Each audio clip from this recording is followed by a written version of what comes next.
governance bisa berjalan dengan keterlibatan oleh banyak aktor, di mana aktor-aktor ini pasti punya peraturan dan juga kepentingannya masing-masing.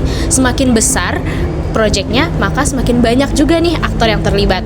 Nah, dalam kasus pembangunan MRT, kita melihat bahwasannya ada 7 lembaga yang bergabung dalam pembangunannya, di mana dimulai dari pemerintah Provinsi DKI Jakarta yang memang sudah harus menyiapkan rutenya. Kemudian setelah itu, kita juga harus berkonsultasi dengan DPRD untuk persetujuan, di mana DPRD ini akan melihat apakah anggarannya cukup dan bisa untuk diterapkan.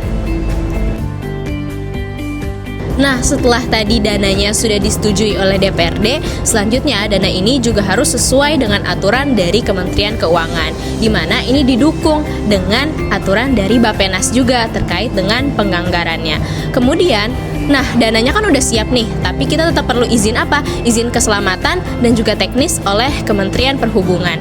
Nah, dari sini kita bisa melihat kan bahwasannya yang terpenting adalah JICA sebagai sumber pendanaan yang akan memberikan pinjaman.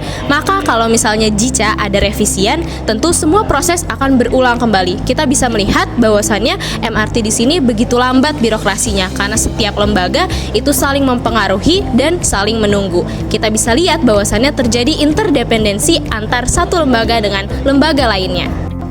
Dalam konteks birokrasi, menurut Johan P. Olson, pegawai atau unit cenderung bertindak bukan hanya untuk manfaat, tetapi juga memasukkan aturan dan juga norma ke dalam peran mereka, sehingga terjadi pergeseran paradigma dari pendekatan rasional ekonomi kepada pendekatan institusional. Dalam kasus MRT, hal ini terjadi dengan penguatan prosedur administrasi dan juga arsitektur regulasi dalam menjadikan MRT sebagai salah satu transportasi publik yang masif digunakan di ibu kota.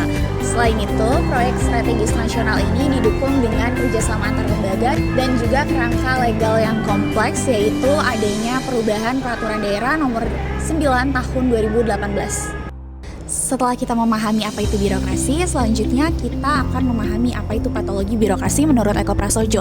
Patologi birokrasi adalah kondisi di mana adanya keluhan dan juga praktik kerja yang tidak efektif, lamban, tidak transparan, dan juga orientasinya bukan kepada hasil, melainkan kepada prosedur, yang menunjukkan adanya birokrasi yang sakit dan juga jauh dari prinsip good governance. Patologi birokrasi yang terjadi di MRT dapat kita analisis dengan melihat proyek ini selama 24 tahun berdiri, yang mana pernah terjadi disfungsi birokrasi, yaitu adanya tumpang tindih regulasi antara undang-undang, peraturan presiden, peraturan menteri, dan juga peraturan daerah. Selain itu, adanya proses perizinan yang tidak sinkron dan juga adanya proses tender yang berulang. Tadi sempat kami singgung bahwa proyek MRT ini mempunyai birokrasi yang lumayan berbelit dan tidak efisien. Tapi menurut di Jakarta Post, bahwasannya kalau misalnya proses dari pembebasan lahan juga tersendat. Kenapa itu bisa terjadi? Karena ada hak kepemilikan, status dari kepemilikan lahan. Maka dari itu kita butuh debirokratisasi. Nah, quasi government ini ditawarkan nih sebagai solusi. Kenapa? Karena ternyata konsep sektor dari publik dan sektor privat mempunyai praktik manajerial yang sama. Sehingga si sektor publik harus mempunyai ruang gerak yang lebih fleksibel.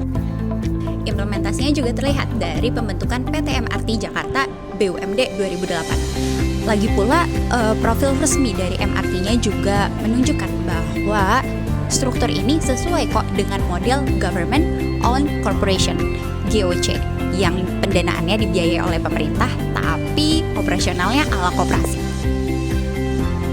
Nah, tahu nggak sih kalau di Jakarta Post dan laporan internal MRT-nya mencatat bahwa fleksibilitas ini mempercepat proses pinjaman, pengadaan, dan pembebasan lahan hingga fase 1.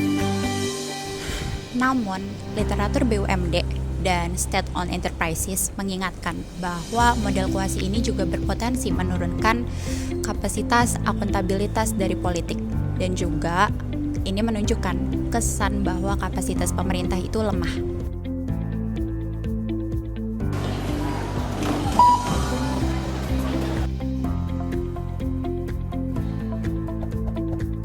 Lebak Bulus Bank Syariah Indonesia